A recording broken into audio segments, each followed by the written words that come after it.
You get one proverb what they talk say for Igbo. Abambo otunogwe. Ababo otunogwe. Abato yatukwa n'ogwe. Ana maju ogwe ogika perako. No, this is a serious matter. Make I commodity, make I see my face. You get this school what they call chrisland. You no get any year we will not get bad news from that school. Why? How not go they do inter sports? We not go put ambulance. We go there stand by because that's not something anything fit happen. This one now, we don't even want to explain this how this thing take happen. How this thing take happen? We don't fit explain. Hey.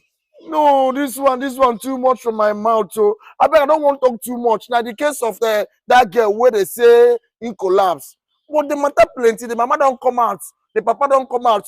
They talk. Chrisland with their own talk, we never understand them. I bet I don't want to talk too much. I want make you just watch the video. After that, watch this video, don't forget to like, share, and also comment.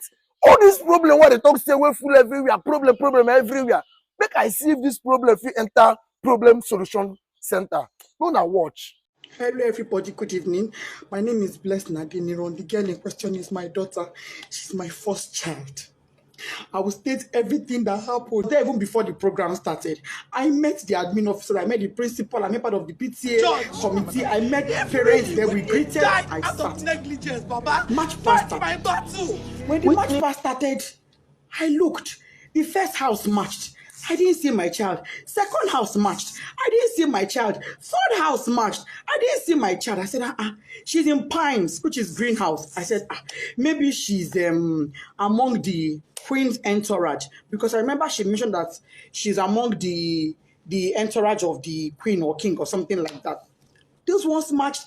I didn't see her. I said, okay, maybe she's in the arts and crafts or home economics or IT or photography or something. Those ones all passed. I didn't see my child. I got worried. I called the school, her school bus driver. Mr. Said, please, was my child among those you brought to the stadium that I have not seen her? I've been in this stadium now for going to some 30 minutes thereabouts, and I've not seen my daughter. He said, Mommy Whitney, I brought her. She's in the stadium there. Don't worry, you will see her. I quickly left to go and do some things. I said, okay, no problem.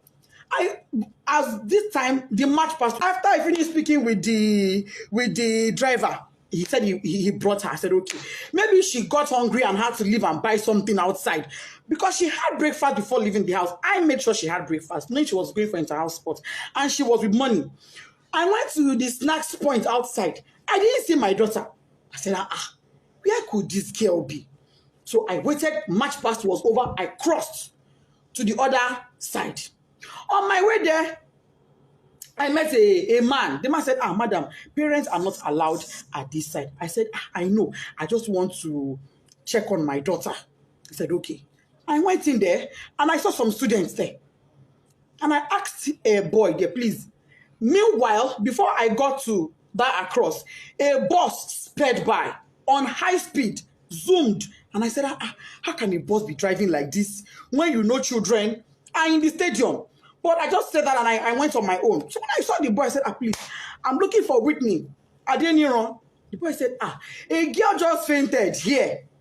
But they have taken her, the school bus has taken her to the hospital. I said, a girl fainted. Oh, may God give her quick recovery. Why did she faint now? Anyway, I'm looking for Whitney Adeniran. She's my daughter. The boy said, the girl that fell, her name is Whitney. I heard them calling Whitney when they were pouring her water. I said, Jesus. But it's not my own child. My daughter's name is Whitney Adeniran. And I brought out my phone. The boy said, I don't know her surname, but I know her name is Whitney. I brought out my phone and I showed the boy her picture. And he said, this is the girl that fell. I said, what? What happened to her? Why would my child fall? She hasn't done anything strenuous. She wasn't sick. She hasn't done any activity. What is going on? Why would my child faint? A man was there. The man said, Madam, Ibilo Durosi, Oshubu, Eminimodo Misilara. Meaning she was standing here. She fell. I poured water on her. I said, Who They said school bus. No ambulance, no doctor, no nurse, no medical personnel, nobody. There was no emergency provision on ground in a place where you have over 500 students. In a place where you have over 100 parents. In a country where insecurity is so high. You kept our children in that field with no proper medical arrangements in case of any emergencies. When the boy said the school bus took, I said, oh, was it my child that was in that bus that sped by? I ran out. I met a staff coming towards me. The staff said, oh, Mommy Whitney, we've been looking for you. You were so calm and casual. I said, oh, Mommy Whitney, we've been looking for you. Whitney fell.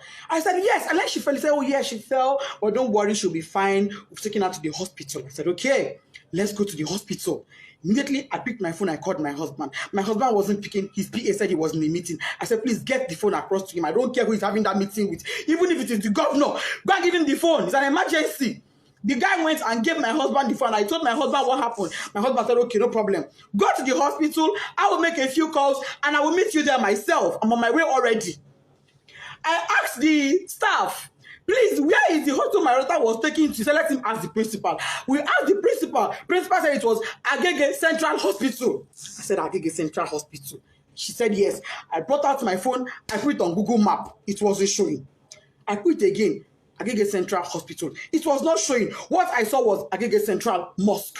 I said, Central Mosque, Central Hospital. Ma, it's not showing. She said, don't worry, just ask around. Go. They would tell you. We drove out of the stadium to the gates. We asked the gatesmen. We don't know. We asked, as we were driving, we were asking people, please, where's Agege Central Hospital? They said they don't know that. What they know is Agege General Hospital. And I called. I said, ma, is this Agege General Hospital or Central? They said it is Central. That is very close to the stadium. What we couldn't locate, don't worry, just ask around. Go. They would tell you. We drove out of the stadium to the gates. We asked the gatesmen. We don't know. We asked, as we were driving, we were asking people, please, where's Agege Central Hospital? They said they don't know that. What they know is Agege General Hospital. And I called. I said, ma, is this Agege General Hospital or Central? They said it is Central. That is very close to the stadium. When we couldn't locate the place now, nobody we were asking knew where it was. We were not able to get it on Google Map. I told the driver, you know what? Let's go to Agege Central Mosque. It is central. Maybe if we get to the Central Mosque, somebody will be able to help us and show us where the hospital is. That was how we left. Fortunately, on our way there, before we got to the Central Mosque, we saw their school bus by the side of the road. So we automatically knew that was where she was. I jumped down from the school bus and I rushed in. Rushing in, I saw the woman that went with her, the staff that went with her. I said, madam, where is my child? What happened? What did she feel? She said, I don't know. She's in there. I went in there and I saw my daughter's corpse. The Sola did not say anything to me. I went in there and I met my daughter on her deathbed. She was already dead when I got there and I saw her. All this happened in less than 10 minutes. She was already dead. She was drenched, soaked to the skin. Water was dripping. I knelt down. I called on God. I shouted. I screamed. I felt her pulse. No pulse. I put my hand on her chest. It was deadly silent. My daughter was silent. I asked the doctor there. He said, doctor, what happened to my daughter? The woman looked at me and said, madam, from the way I'm saying things, is like cardiac arrest. I said, cardiac what? Whitney was 12. She was 12 October 30th last year, 2022. How does a 12-year-old have a cardiac arrest? No pre-existing medical condition, no pre-existing heart condition. She was hale and healthy. She was not sick in any form. If she was sick, I would never allow her leave the house. If she was sick, if she had even minor headache, I would never allow her leave the house. If she was sick, I'd have taken her to that school myself. But she was not sick. She was looking forward to the inter-house sport. Why was she not there? Why did my daughter die? I said, okay, even if she would die of cardiac arrest, why should one cardiac arrest kill a healthy teenager? Just one. She don't get stroke. She's not in coma. She's not unconscious. She's dead. And let me state this. By the time I got there, my daughter's lips had already turned black. Her tongue was turned black. I shook her. I held her by her shirts. That picture I see where she's lying down, I held her by her clothes. I jacked her up and I threw her and my child fell. No response. I carried her on my body. She was flopping. She was flopping. I kept asking the staff that came with her, what happened to my child? What happened to Whitney Adeniro? This is my first fruit on earth. Me, Lori, oh, you are going me like Kilo Shele, mommy. Nobody could give me an answer. Not long afterward, the principal came. Other staff came. Even admin staff came. By then, my husband too was already on his way. By the time my husband got there, my husband did not even call the mind off because I didn't tell him. He was driving. I didn't tell him anything. I just said, just start coming. He said, have you seen? I said, I've seen her. Just come. When he got there, he parked his car. He didn't even put it off because his mind was, okay, let me go in and pick my child. And let me state, my child was not taken to a hospital. She was taken to an immunization center. But that is not even my pain. My pain is there was no proper first aid management. There was no proper management. There was nothing that was done for her. She was brought to the hospital dead because when her medical reports came in, it said dead on arrival. That was what her medical report said. When my husband came, he went in straight to where she was to pick his child and go to another hospital. He came in and met her dead.